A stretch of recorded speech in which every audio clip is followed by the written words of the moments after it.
What's going on, guys? Today we're going to be putting this gear position indicator from Heeltech onto the Honda. Now, one thing I'm going to tell you is before I start is these are quite expensive. It cost me $220 plus shipping, so not cheap, but it's a good one and it's just going to fit straight in.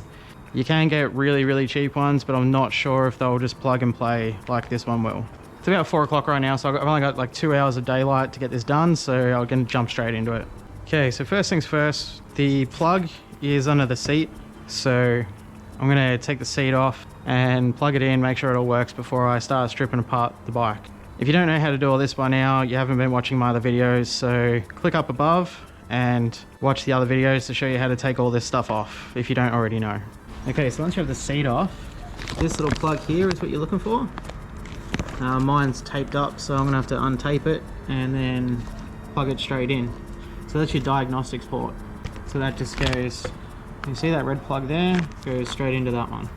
Okay, so to take the cap off, because it's got a cap on it, you just got to push in that little tab there, and same on the other side, and maybe that one there as well. There we go, cap's off. Just that one at the back there, not the side ones. Now I'm just going to plug in this one and plug straight in. Now I'm going to read the instructions, because you've got to do everything first and then read the instructions, because that's just the way we do it. Okay, so after a quick read, just got it plugged in. So now what I'm going to do is turn the ignition on. Okay, so once you switch the ignition on, it'll count down and go to L. That L means it's going to learn the gears, so in that part you need to be riding the bike and it will learn the gears. I think I'm going to need to wire it up completely before I do it, because I'm going to need to ride the bike to actually get it to learn the gears. So I might see if I can just sort of just shovel this under there without taking anything off, and it's not going to be staying there. I don't really know where to put it. I've just chucked all the wires up in there just so I can quickly get this done. I'll mount it properly another time, but for right now I don't really have a lot of light, so I'm just going to quickly do all this. Okay, so it didn't work out too well on the road. So what I did was I put the bike up on the stand, which is not recommended, but I did it anyway. And I ran through the gears while it was running. And as you can see, it's in first gear, neutral. I'll take it for a proper ride tomorrow and see how it actually goes. As you can see, I got the white one just to match the white gauges that I have. You can get a bunch of other colors. Okay, so it's the next day. I've mounted it up properly. There it is there. So on so you can actually see it. It's on the side there. It's not really where I want it because it does look a bit dicky being that fat, but it does the job. So I want to run through some of the features on it with you. But yeah, because the top of it is actually a touchpad. So if you hold it down, it'll have your menu. So C is the firmware version. Don't really need to worry about that too much. L is for your learning. So when you want to calibrate it and learn all the gears, you have that and hold long press.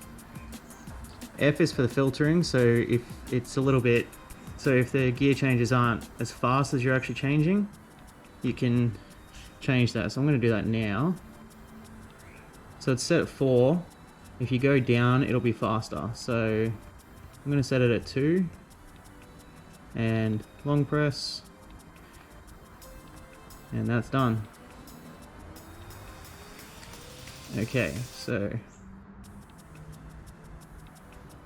what else we've got here? B is for your brightness. So if you want it less bright, you go down. So I'm going to set that at, try and match it up with what's, see, as you can see, it gets brighter and brighter. I'm going to have that at 1, just to match the cluster. And what else have we got here? U is for upside down, so you can have the display upside down if you needed to for whatever reason. And D is for resetting the whole unit and resetting to factory settings. And that's it. Alright, so I think I'm going to jump on the bike, take it for a quick ride, show you it working, running through the gears and everything. So I'll chuck my gear on and I'll be back with you in a minute. Alright guys, so I'm just going to run through the gears. Hopefully you can see the indicator. The second, third, fourth, and hopefully this isn't too windy with the audio. I still haven't tried it out properly yet with the new microphone and new helmet and all that sort of stuff. But yeah, the gear indicator works pretty good.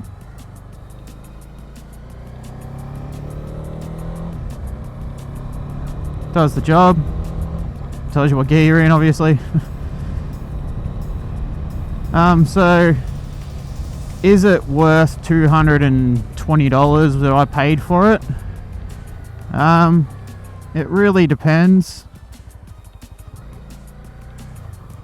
Like, it's got a few more features than I'm sure the cheaper ones do, but I don't know because I haven't got a cheap one. I have seen cheap ones for about $30, so if you want to get a cheap one, go for it.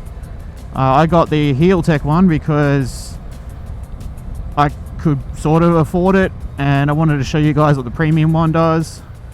And I've got Heeltech stuff on the bike as well, so it's just was worth me getting the better one. Now that I've sped up the times on it, it actually does change quite quickly, so that's pretty good. Anyway, so I think we'll leave it at that, guys. Let me know what you think if you want to actually fork out the money for this gear indicator. I mean, this one's completely plug and play. I don't know about the cheaper ones. Yeah, also let me know what you want to see in future videos, because I'm starting to run out of ideas for this bike, and I'd really like to know what you guys want to see so I can do those things for you. Anyway, that's the end of the video. As always, subscribe to the channel, like and comment. I really want to know what you guys would do if you would get the Heeltech one, or you just go for a much cheaper one. I do recommend the Heeltech one. It is fantastic, but then again, $200 compared to $30, it's a big difference. But if you can afford it, do it. Might as well. So I got a couple more things coming for the Honda. Hopefully they'll be in next week so I can do another video. Didn't do a video last week because I had absolutely nothing to do. But let me know if you want me to do moto vlogs, because I have the setup now. I can do it. So if you want to see that, let me know. If you don't want to see it, let me know that too. Anyway, I'll see you in the next one.